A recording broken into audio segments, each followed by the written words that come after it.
Hi, everybody, and welcome to this episode of Arkariem with Karie Gonia and Edgar Stephens. Today, we will be discussing one topic, one question, from the point of view of the head, the heart, and the spirit. Before we get into our topic, we will introduce ourselves. Karie, can you please let everyone know who you are?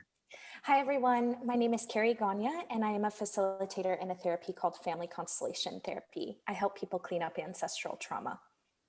And I am Edgar Stephens. I'm a clinical hypnotherapist, and I offer my services as a coach and consultant to individuals, to nonprofit organizations, and to businesses. Together, we are Arkariem, and I'm going to ask the question today. And what an interesting question it is, because we talk about Arkariem being a platform where we can bridge the gap between head, heart, and spirit.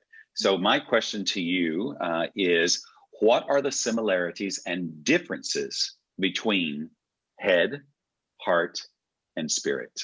Wow, that's a great question. I think for me and my experience in breaking it down, as a very deeply feeling heart-led person, but I'm an air sign, so I'm very heady. For me, I have figured out that the head is more of my programming, all my kind of generational stuff and those beliefs. The heart, I believe, is the soul of you. And then spirit is definitely, it feels like a divine parent to me, like the best parent that we've ever had, just that divine wisdom, that divine love that we all have access to. In terms of similarities, I mean, that's a great question. I feel like they're all fairly different, but if you are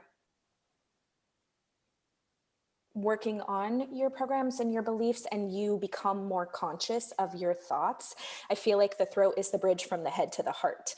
So I feel like once you start doing that work and you become more active of like, oh gosh, I'm not my thoughts, I'm not this emotion, and you start going down kind of that rabbit hole, then I feel like you have way, way, way more access to your soul, which then kind of turns on all that remembrance of, oh my God, we're connected to everything, and I'm this infinite being, and I can connect to this divine wisdom that is just me. And then it's like everything connects and all of that chatter and nonsense goes away.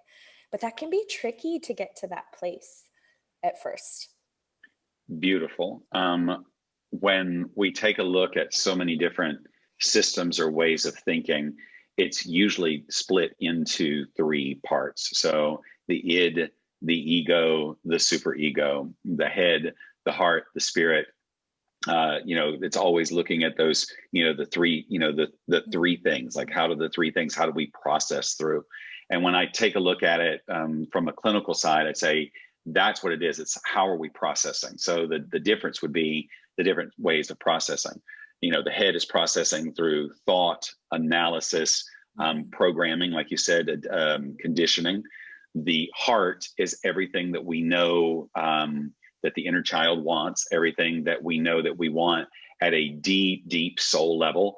And the spirit is what is existing out there that is bigger than and encompasses all of not only us, but everything that's out there, all of the information, how to access, the spiritual internet, basically. Mm-hmm. And when I think of it, I think of, the superego, the ego, the id. It's like what is this thing that's going to what is it that I really want that's underneath all of this thinking? And then the thinking is a way to analyze or process what this thing is, to put it into words, and then giving it up to the spirit so that it can do what it needs to do, what it knows more than what's going on with the head and the heart.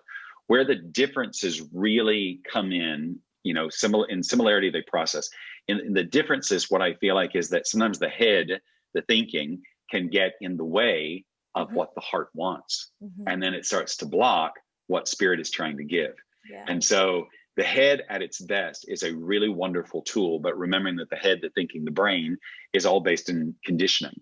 Well, what did I learn about this thing? How did I learn to process this? Whereas the heart is always calling out to you saying, hey, this is the thing, like, this is what you want. Like, don't think about this or think about that. Like, go for what the heart is going for. And I think the spirit is trying to help the two really to work together. And at the optimal best, the head and the heart are working together so that spirit can do what spirit is wanting to do. Yeah. And at its worst, or at its most dissimilar, it is that the head and the heart are in conflict with one another. And so that's the time when you really have to go to spirit and say, let me see what I'm, blocking, because these two are not connecting, or they're not connecting in a way that is creating congruency. So I'd say that is the differences between head, heart, and spirit. And I do think it's good to look at all three, because when you look at all three, you can go, is it conditioning and is it thought?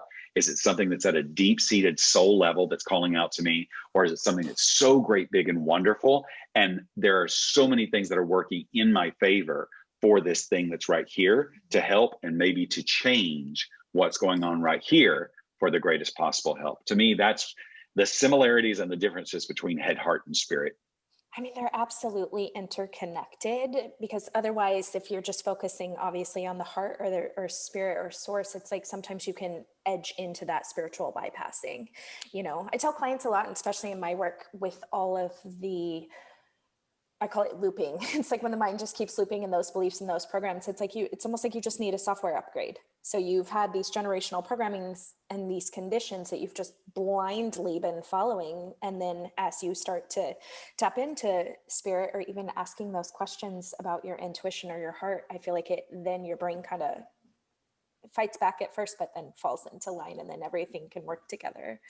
Yeah. So for all of you out there, from your head, your heart, or your spirit, if you have a question or a topic or something that you would like for us to discuss, to talk about here on Arkariem, please write to us at talktoarkariem@gmail.com. That's TALK, the number 2, arkariem@gmail.com. And as always, our beautiful Karie Gonia will take us out with some wonderful thought, memory, or tip or tool about the head, the heart, and the spirit. Take it away, Karie.